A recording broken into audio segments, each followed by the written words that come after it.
Endelea kutazama Capuchin TV, huduma Katoliki ya uinjilishaji.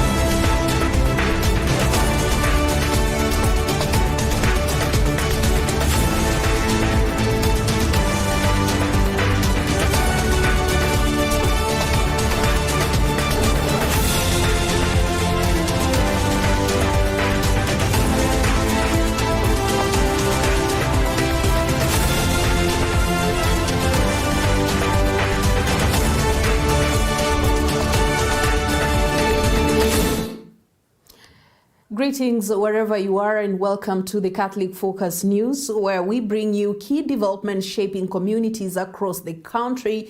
And today marks a significant moment in the Archdiocese of Nairobi, where Thanksgiving celebrations and an official reception were held for the newly appointed Auxiliary Bishop of the Metropolitan See, Monsignor Obed Muriungi of the OFM Convention, ahead of his episcopal ordination scheduled for tomorrow, the 6th of May 2026. And our reporters have been on ground compiling stories from the Year of Men celebrations gaining momentum in Embu Diocese to growing concerns over rising alcohol abuse among young women, renewed efforts to end maternal death. These and many more stories on this bulletin. I'm Sasha Elizabeth alongside Charity Ngima on sign language interpretation. And we begin in Embu Diocese, where the Year of Men continues to gain momentum. The Catholic Bishop of Embu, the Right Reverend Peter Kimani Ndongo, has commended men across the diocese for taking an active role in strengthening their faith as activities marking the Year of Men gather momentum. Speaking at St. John the Apostle Kangaroo Parish, the bishop praised the growing participation of men from the newly established Kangaroo Parish and others across the diocese for engaging in various programs aimed at strengthening their faith, describing pilgrimage in particular as powerful pathway to spiritual renewal. As part of the celebrations, men from the St. John Kangaroo Parish are scheduled to travel to the Marian Shrine in Subukia on Saturday for a pilgrimage, one of the key activities planned for the year. The bishop also urged the faithful to remain steadfast in prayer during the month of the Rosary, while informing congregants about the upcoming episcopal ordination of Bishop-elect Obed Muriungi Karobia as Auxiliary Bishop of Nairobi Archdiocese. The ordination ceremony, which is slated for tomorrow, Wednesday, May 6, 2026, will increase the number of Catholic bishops in Kenya to 31.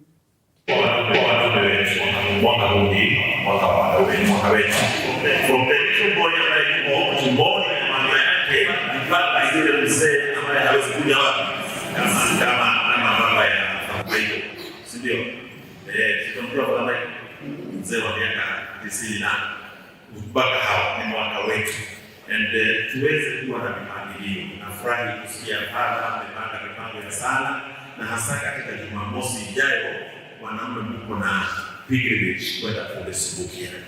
Voteni some of the voice of the young men ambao tuko nao ili waweze kushiriki katika matembezi hayo ya mawalidi kule Subukia, Lady of Africa katika Subukia. Tuhimize rozari katika jumuiya. Binafsi wewe ukitembea katika matatu, ukitembea nyumbani, ukiwa jiani, tukumbuke Mama Maria. Bishop Obed Muriungi kutoka katika jimbo la Meru, ambaye atafanywa askofu msaidizi katika jimbo kuu la Nairobi. Umeelewa sasa? Yes. So, on Wednesday tuweze kuangalia sherehe hiyo na tuweze kumwombea anapoanza kazi hiyo. He is a Capuchin, ile shirika ambalo linaloshikilia Subukia National Shrine, ametoka katika shirika hilo, na yeye ndiye atakayekuwa msaidizi wa pili wa askofu mkuu wa jimbo kuu la Nairobi.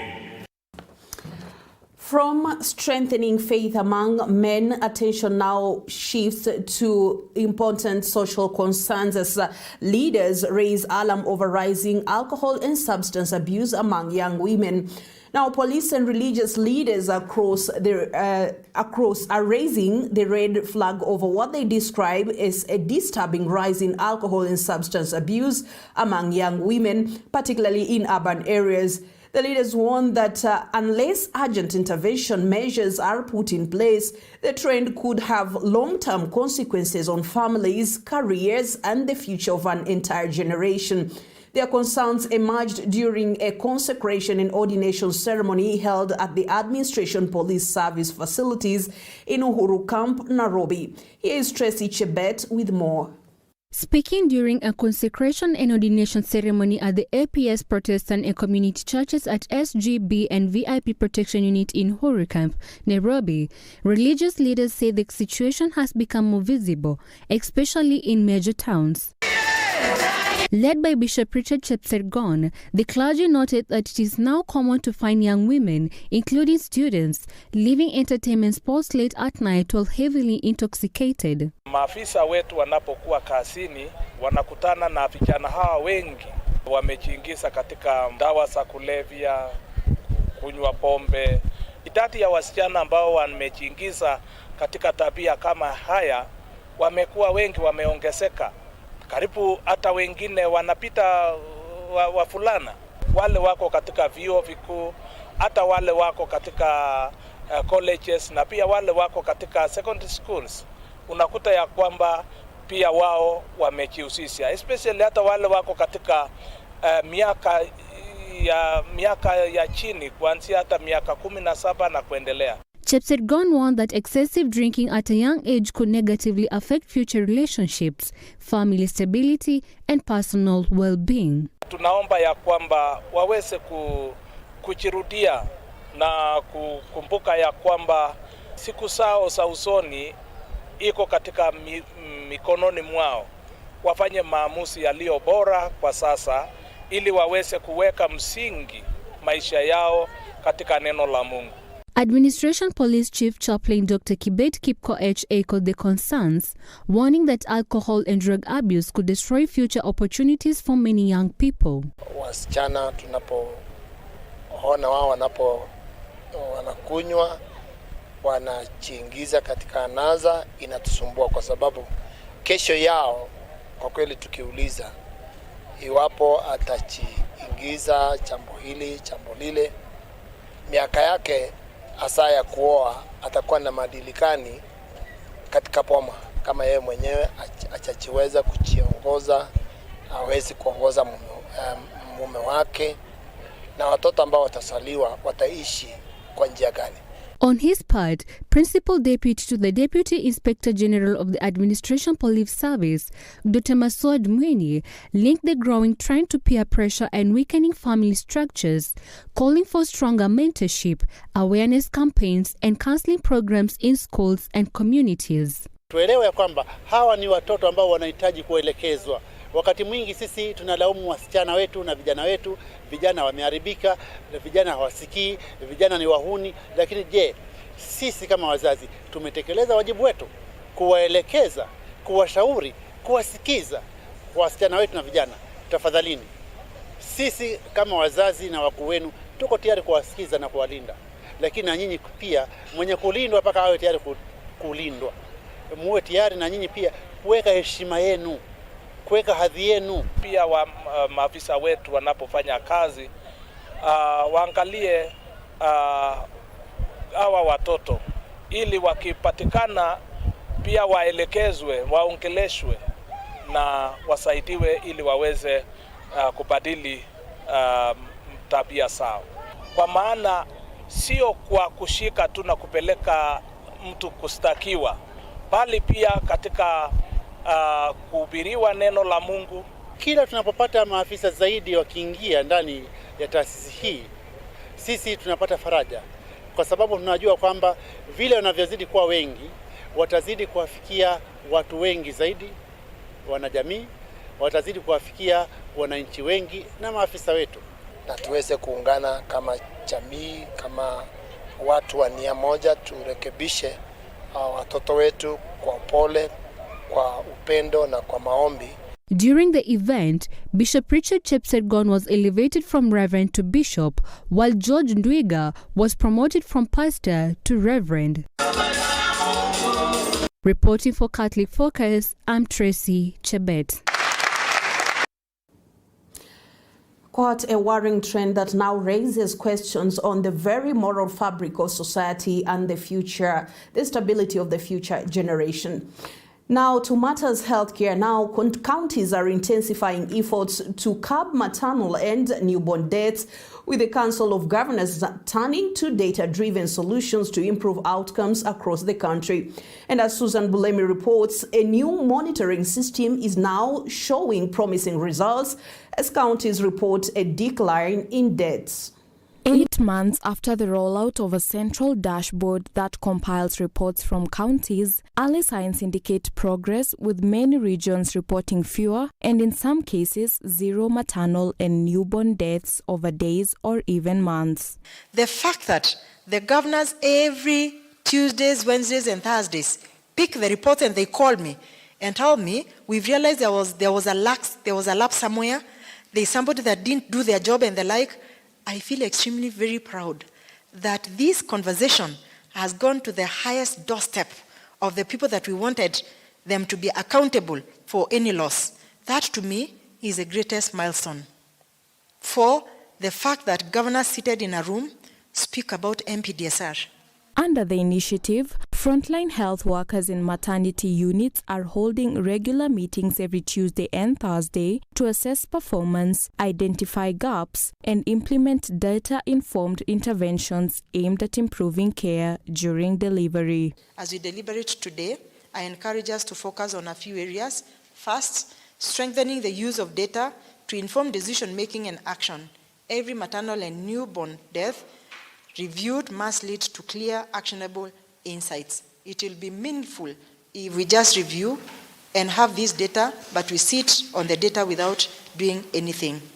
Action must follow. Council of Governors Chief Executive Officer Mary Mwiti, who convened key partners supporting the initiative, emphasized the need for sustained investment in strengthening maternal and perinatal death surveillance and response systems. The Council of Governors stands firmly with you in this journey. We remain committed to supporting counties in strengthening health systems and ensuring that the promise of safe motherhood and newborn survival becomes a reality for every Kenyan and family. Our wish that in the next 10 years, we would actually reduce these numbers. I would be the happiest person in this world, so that every mother is given a chance to thrive and every child is given a chance to live. She noted that while significant strides have been made, some counties still face shortages of health workers, a challenge that must be addressed to sustain gains and further reduce preventable deaths among mothers and newborns. She also acknowledged all the health workers involved and emphasized that the good work they've put in is not just a job,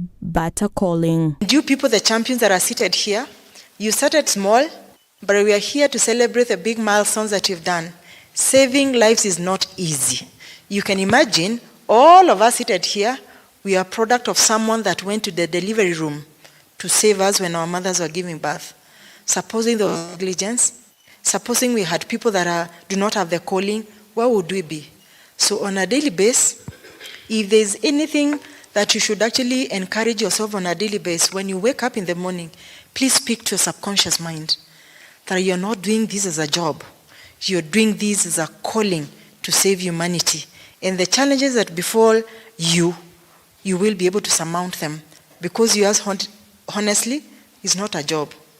It is a calling. It's a duty of call. Reporting for the Catholic Focus, Capuchin TV, I'm Susan Bulemi. Spirit, not just about job, but a calling. And as Kenya gradually shifts focus towards the 2027 general election, concerns are emerging over the safety of journalists tasked with covering political campaigns and other high-risk assignments. This comes just days after the world marked World Press Freedom Day, observed annually on May 3rd, with renewed calls for governments to protect press freedom and guarantee journalists the space to work without intimidation. In Busia County, journalists are now demanding stronger security assurances and greater freedom to report without fear as the country heads into a politically charged period. Njagi Ndenya has more.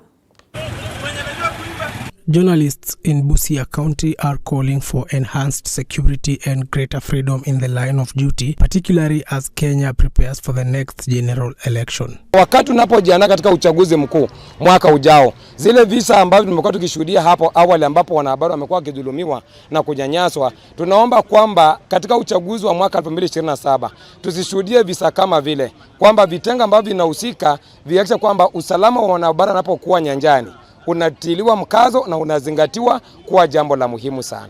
Speaking in Busia town during celebrations to mark World Press Freedom Day, the journalist highlighted a number of challenges they continue to face while carrying out their work.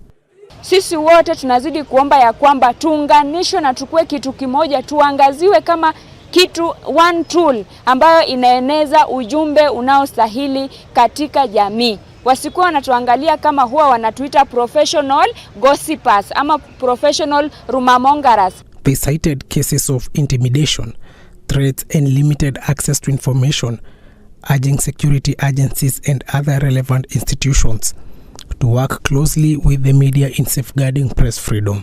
The State of Media Freedom in Kenya 2026, this was published, it was a research done by the Media Council of Kenya.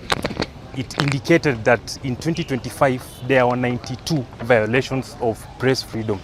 67 of those were physical attacks or physical assaults. 49 were committed by county government officials, and also that Nairobi was the most affected with this issue, coming out at 45% cases that were affected with press violation. Na vile vitengo vya usalama viweze kujua jinsi ya kuweza kutangamana na wanahabari na pia kuwapatia usalama wakati wanapotekeleza kazi zao. The journalist emphasized that a free and secure media remains critical in ensuring transparency and keeping the public informed, especially during the election periods. Kumbukumbu, historia na vile takwimu zinasema kwamba kote duniani maelfu ya waandishi wa habari wamenyanyaswa, wamedhulumiwa na wengine kuuawa mikononi mwa wahuni na pengine maafisa wa serikali na watu ambao wana nia mbaya. Na ndiposa leo hii tuko hapa ili tuweze kulalamikia haki yetu na kuitisha haki yetu na kuitisha jamii pamoja na watu matabaka mbalimbali ikiwemo washikadau mbalimbali ili waweze kukumbuka kwamba mwandishi wa habari ni Mkenya wa kawaida, ni mwanadamu wa kawaida na ana haki kama mwanadamu yeyote yule katika taifa la Kenya. Busia County Commissioner Stephen Orinde commended journalists for the critical role they play in society, describing the media as an important pillar in promoting accountability and democracy. Further assured journalists that their security will be protected, particularly during the upcoming campaign period in the 2027 general election. Allow me to assure you that we will work together, like I've already indicated, and ensure that while you do your coverage, which is your right, you are safe. Your safety is important. You are not any other. You are not any less than any other Kenyan. Your life is very important to us, and we value your life. So from where I sit, mimi nitakuhakikishia nyinyi ya kwamba tutashirikiana kwa ukaribu vile tumekuwa tukishirikiana, na kuhakikishia nyinyi ya kwamba usalama wenyu mkiendelea na shughuli yenu kucover stories, usalama wenyu tutakuwa tunayazingatia. Leaders have now called for stronger collaboration between journalists, security agencies and other stakeholders to ensure a safe working environment for media practitioners. Reporting for Capuchin TV, my name is Njagi Ndenya. And here at Capuchin TV, we reiterate that message for the need for full media freedom and safety as the call for a very conducive environment where journalists can carry out their duties without fear of intimidation, targeting, and unfairly labeled in the course of our duty. And that report brings us to the end of today's edition of Catholic Focus News Briefs. As the Year of Men gains momentum, men across the country are encouraged to deepen their participation in faith-based activities and continue strengthening their spiritual journey. It is called the paradigm shift because conventionally it's known that women are more active, and of course their numbers are beyond those of men in church activities and participation. They can change this paradigm. And remember that tomorrow, Wednesday, the 6th of May, all roads will lead to the Holy Family Minor Basilica in Nairobi for the Episcopal ordination of Monsignor Obed Muriungi Karobia as Auxiliary Bishop of the Metropolitan See of Nairobi. And of course, we take this early opportunity to congratulate him as well as the entire family of the Metropolitan See of Nairobi. For these stories and more, keep it Catholic Focus News Briefs, where your stories matter. I'm Sasha Elizabeth, together with Charity Ngim on Sign Language Interpretation. I sign off, thanking you for watching. Enjoy the rest of your moments.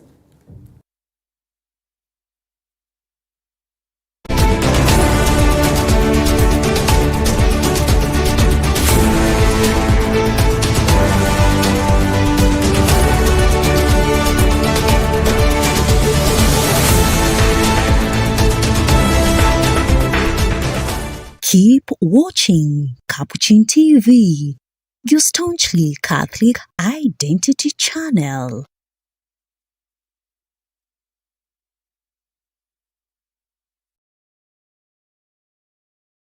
You are watching Capuchin TV. For any complaints or compliments on our programming, you can either write to us on info@capuchintv.co.ke or you can call us directly on 0717 424 866. Your complaint shall be addressed within 7 days. Remember to keep a copy of your communication with us. Keep watching Capuchin TV, your Catholic identity.